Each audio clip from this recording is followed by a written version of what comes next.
Saints heading out west to take on the L.A. Rams. It will be the sort of the dawn, I guess, of a new era for the New Orleans Saints. We all know the count by now. For the first time since Archie Manning in the early 1970s, the Saints, this is the highest pick the Saints have used on a quarterback since Archie Manning in the early 1970s. Number 40 overall for Tyler Shough. Saints are 1-7. Spencer Rattler last year lost all 6 starts, started 1-7 this year. They make a change after the turnovers really started to creep in with Spencer Rattler. 6 turnovers in his last 6 quarters of football. So now it'll be Tyler Shough. However, this is maybe the most unenviable task. You have to go on the road to make your first start against a Rams defense, which is hell on wheels, especially in that defensive front 7. The Rams are 3rd in the NFL in scoring defense. 3rd in the NFL in scoring defense. 3rd in the NFL in scoring defense at 16.7 points per game. By the way, the Saints did not find the end zone a week ago when they lost to Tampa 23-3. Do you care to give a thought on what your expectation would be for Tyler Shough Sunday in L.A. at SoFi? I mean, my expectation is not very high. My hope is that he makes it out of the game healthy. That's what I hope for. I don't think he's going to do very much. A game to start him is probably not this game, but, I mean, throw the kid to the fire. I guess we can see what happens. I can think back to when Jackson Dart made his first start for the Giants.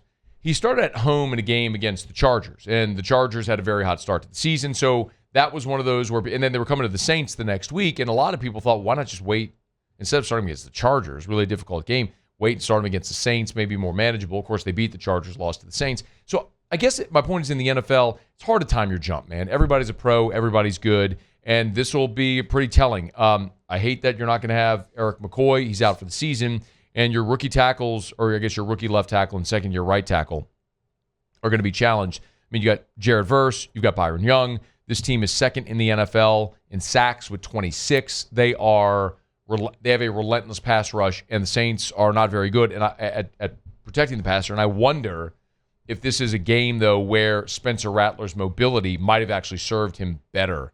But, again, you're a 2-touchdown underdog.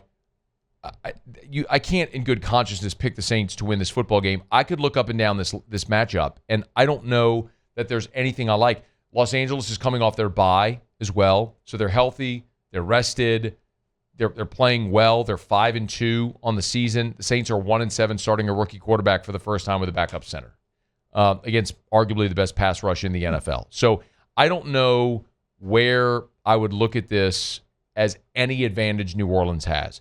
The Rams, front 7 against the Saints offensive line, huge advantage to the Rams, and maybe even more in particular, the one that I hate is the Rams passing offense, which they're 3rd in the NFL in passing offense against the Saints pass defense, which they don't have a single legit number 1 corner. Kool-Aid McKinstry has been abused by other teams' number 1s, and Puka Nacua now is healthy coming off the bye. So they're going to have their best receiver back healthy. You've got Matt Stafford, who is leading the NFL with almost 1,900 yards. They have a great pass rush against your young tackles, and you're starting a rookie quarterback for the first time, and you have a 30-year-old running back. I don't see any spot on the field where the Saints have an advantage where you could say that's going to work in their favor. Like, this is one of those games where if the Saints manage to win it, it's one of those games where they manage to win it just because it's weird NFL stuff, and everybody's a pro, and it's an any given Sunday thing. And the Saints were a 2-touchdown underdog on the road at, I think it was maybe even 16.5 at Buffalo when they lost up there. But I mean, they had a pass into the end zone in the fourth quarter that would have given them the lead. You had you held on to it, and they ended up losing by 12. But I don't know, man. There's just not a single advantage in this game that I would give New Orleans. No, but like you said, I mean, it is the NFL. Everybody's good. They're all pros, and anything can happen. Now, I don't think the question is whether they're going to win or lose. I think the question is how much they're going to lose by. there are no real moral victories, but all things considered and everything that you just said with the rookie quarterback starting, I think you can take some positive out of it that doesn't include a win. And that's kind of what I'm like looking what? for. Well, if Shough if Shough has a start like Jackson Dart did, you mentioned him earlier, then I think that's extremely positive. Win or lose, and if you can see a bright spot there and you can start to see something, a little bit of a spark, then I think that's great. We all knew starting the season how the season was going to play out. And then the ultimate question is always, who do you take, if you're terrible, with the first pick overall? And, that's what I'm looking for. Rams 30-17, and it's not even going to feel that close. I think the Saints maybe score late. What you got? They're going to score more than 30. I think the Rams will. I think they're going to score. I think it's going to be 42 to 20. I only would say in the second half you probably see them rely on the run the clock, and try to get out of there. That's why it's going to feel. I think it's going to feel far more one-sided game. Maybe the Saints add a late score probably makes it a little bit closer than that. I don't expect this game to be very competitive at all, but.